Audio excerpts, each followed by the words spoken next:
What's up, guys, and welcome back to another episode of Dream a Little, the podcast that's all about helping you feel confident about your ABDL side. I'm your host, Lo, and thank you so much for listening. Recently, I sent out an ABDL survey on my Twitter account. By the way, I've been posting more on Twitter and Instagram, so if you want to follow me there, I'm at Daddy I Want This.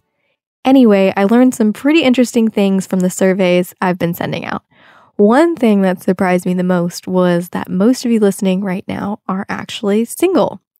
First of all, I'm surprised that you are single, but I'm really glad to find this out because I want you to know that this show is for you too. And that's why I made this episode, especially for you single people out there. And today we're going to be talking about some of the pros and cons of being a single ABDL. And if you're sitting there thinking, Lo, are there any pros to being a single ABDL? My answer is yes, there are absolutely pros, so stay tuned to learn what they are. Before we get started, I quickly wanted to share this week's listener spotlight from Dan, who says, I've been an ABDL for years, but just found this podcast about a year ago.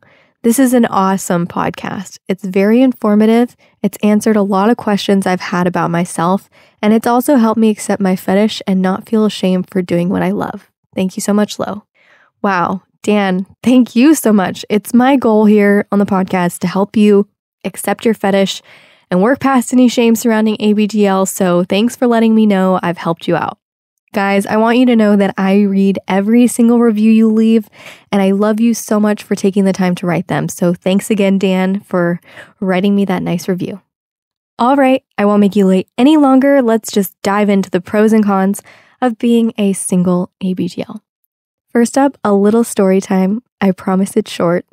It starts with my first real relationship. I felt really ashamed and confused about my ABDL side, so I couldn't bring myself to tell my boyfriend at the time about it. But it got really lonely after we were together for a couple of years. It got to the point that I felt so lonely, I actually created a secret FetLife profile under a fake name, hoping to connect with people that were like me. And at the time, I was so ashamed of being ABDL, I couldn't even bring myself to add ABDL or diapers to my interest in my bio, even though the account was under a fake name. I felt really guilty for creating this fake FetLife profile and for keeping the secret from my boyfriend, and the secrecy was killing me. Every day it felt like there was this huge weight on my shoulders and it was impossible to tell him about it because we were so far into our relationship. So I guess the first good thing about being a single ABDL is that you don't have to hide who you are. You can indulge in your kink if you want. You can talk to other people in the community freely without feeling guilty about it. You don't have to lie about anything or worry about whether or not you left an ABDL tab open on your computer. I mean, wow. Time has been flying really fast since then, but it still feels like yesterday I was frantically hiding diapers in the closet so my boyfriend at the time wouldn't find them. And I don't miss those times at all. It makes me feel hopeful for you because a lot can change in a few months, a few weeks, or years. If you look at being single and ABDL as a positive thing, it can really start to be empowering. But before we go any further, I just want to say something. Will you promise me something? Not for me. I want you to make a promise to yourself. I want you to promise yourself that when you do find the one, as in the person you could see yourself being with for a long, long time, I want you to promise yourself that you'll be open and honest about your ABDL side. Promise me you won't keep it to yourself. It's so important for that person you're dating to know about your ABDL side before things get serious. Now, I'm not saying tell them on the first date, but don't make the mistake that I did in my first real relationship. And if your palms are starting to sweat from nerves, don't worry. I'm going to show you how to tell someone about ABDL without scaring them off. If you need help making ABDL sound normal, I want you to stop what you're doing right now. Even if you're single, it will help you be prepared when the time comes. So pause this podcast and head over to thelittlelounge.com/128 to download my free guidebook, Introduction to Coming Out ABDL. That's thelittlelounge.com/128 It's totally free to download. So like I said, just put me on pause. I'll wait.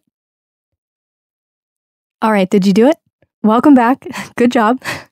Okay, where was I? Oh, yes. Okay, so once I broke up with that ex, I had a lot of free time on my hands as a single person to reflect on the relationship and why I always struggled to talk about ABDL with people. So I decided to reverse engineer the problem, and instead of asking myself how I'd ever get the guts to tell someone about ABDL, I started asking myself, what kind of person will I need to be, or what kind of skills will I need to have in order to talk about my ABDL side confidently without scaring someone off? And after a lot of thinking, I decided that I needed 3 things or skills. First, I needed to learn how to feel confident about my ABDL side. I've always felt like a very confident person as an adult, but at the time, I could not say the same about my ABDL side. The second thing that I needed was to learn how to become a better communicator so that I could get my point across without breaking down and getting overly emotional like I did the first time. And the third thing that I needed was to learn how to gauge someone's interest that I was dating and gauge their acceptance of BDSM and kinky things early on. So those are the 3 things I need. I needed to feel confident about my ABDL side, I needed to become a better communicator, and I needed to learn how to gauge someone's acceptance of kinky things early on. Once I was honest with myself about what I needed, I got really fascinated with different dating podcasts and books about having confidence and facilitating healthy communication in relationships. And to be honest, I don't think I'd be in this fulfilling relationship with TK right now with an engagement ring on my finger without what I learned from that time period while I was single. And it's no coincidence that I teach those 3 things: confidence, communication, and gauging interest in my Confidently Kinky course, which leads me to the second advantage of being ABDL and single. It gives you time to work on yourself so that when the right person for you comes along, you're ready for them. Really ready for them. I want you to think back to your last relationship. What went wrong? Is there anything you could have done differently? Is there anything that you can improve upon to do things differently the next time? What kind of things are holding you back? Do you need to work through some shame that you've been feeling about ABDL? Maybe you could hire a professional ABDL therapist like Dr. Rhoda. If you struggle with talking about difficult things without feeling overly emotional, find a book that will help you become a better communicator. If you don't feel confident about your ABDL side, if you don't know how to share it with that special person in your life, and if you have no idea how to tell if someone will be accepting of ABDL, I want you to sign up for my Confidently Kinky course. But start out small. Just download my free guidebook, Introduction to Coming Out Kinky, so you can get a high-level view of what you need to do. Again, you can download this free guidebook at the show notes of this episode at thelittlelounge.com/128. Whatever your goal is, it's nice to get rid of baggage before you get into a relationship, before you meet the person of your dreams, because trust me, whatever baggage you might have will follow you into your relationships. Now that I'm in a kinky relationship, I can wholeheartedly say it's not always sunshine and rainbows. There are times when your partner annoys the hell out of you, and especially when there are kinky power exchanges involved in your relationship. You know, it's so funny because my whole life I really wanted a boyfriend who would set rules for me. And when I introduced DDLG to TK, one of the first things we did was we created a sticker chart for me so that he could reward me or punish me by taking away a sticker.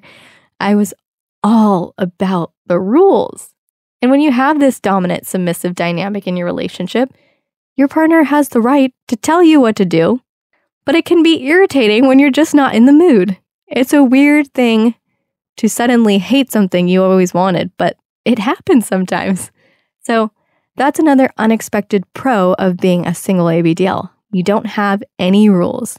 You can go wild, you can eat the whole bag of candy if you want, you can go to sleep whenever you want, you can have the ability to make irresponsible decisions if you want, because it's your choice. That's pretty cool. But of course, this episode wouldn't be complete without mentioning some of the cons, which I'm sure you're familiar with. Interestingly enough, not having any rules can also be a con. If you're a submissive, odds are you crave having a dominant figure to give you rules. It can be difficult to get into caregiver little space without anyone there to play with you.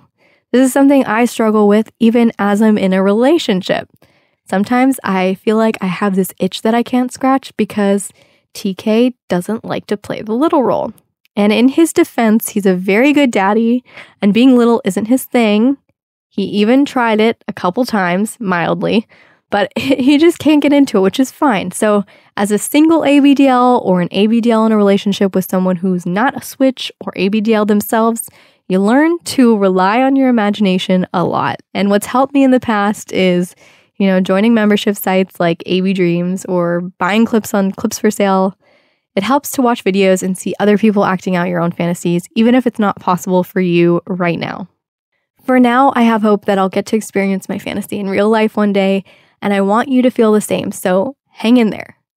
But the last con that I wanted to talk about today of being a single ABDL is not being able to connect with ABDLs online or connecting with ABDLs that live far away from you. It seems without fail that whenever I meet someone online that I'm attracted to and I have a lot in common with, they live across the country and sometimes across the world. And it's like, sure, you can role play with people online, but nothing beats that in-person connection. But meeting up in person with someone who lives halfway across the continent can become expensive and also risky. So, it's just, there are pros and cons to everything. There are some of the pros and cons to being a single ABDL. Were you surprised to hear any of them? Were you surprised that there were any good things at all? I'd love to hear your feedback, so please reach out to me on Twitter or Instagram at DaddyIWantThis and let me know what you thought. Before I go, I wanted to give a little advice to you single ABDLs out there. First, don't limit yourself to only dating people within the ABDL community. I think it's a great goal to find someone who's also already into ABDL, but don't exclusively search for ABDLs because the search can be discouraging. And besides, dating vanilla people could be really good practice for you to get out there and figure out what you like and what you don't like. Don't be afraid to put yourself out there on different vanilla dating sites and let your friends set you up with other people. That's how I met TK. And even though TK and I have different kinks, we're very in love. In fact, recently TK and I talked about some of the pros and cons of dating an ABDL, which was pretty hilarious because I told him not to hold back and he certainly didn't. You can hear TK and I talk about the pros and cons of dating ABDLs versus non-ABDLs, along with over 20 bonus episodes of Dream a Little Bigger, exclusively on Patreon at patreon.com/dreamalittle. That's patreon.com/dreamalittle. I hope to see you guys there. And my final tip before I go is to explore your little side freely, but set some boundaries so that you don't go overboard. One thing that really helped me find a balance between ABDL and vanilla life was to set some boundaries around little time. And some of those boundaries are that I don't wear around friends or family or at the gym or during weekdays. Really, I have a lot of boundaries that I set around them. And I don't wear when I'm working either. At first, you might look at that and you might think, oh, that's so limiting though. But it actually makes the times that you do wear and enjoy little space more enjoyable and feel more special. And whenever you feel guilty about it, just put it away for a while. Put your little stuff away in a box and give yourself some time to take a break. And then pick it up when the desire comes back.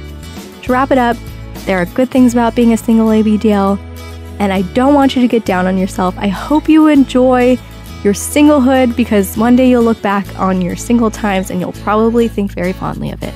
It's not going to last forever, so live it up. Until next time, my friends, stay kinky.